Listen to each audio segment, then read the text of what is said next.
They absolutely love it. It's like a glorified camping trip.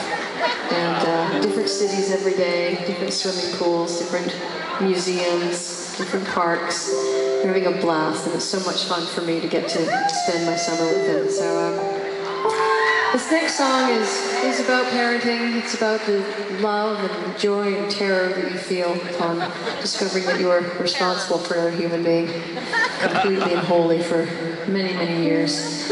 And there's a huge weight and a huge responsibility to that, but it's also the most beautiful, amazing thing, the most challenging thing, the hardest job anybody will ever have, but also the most rewarding.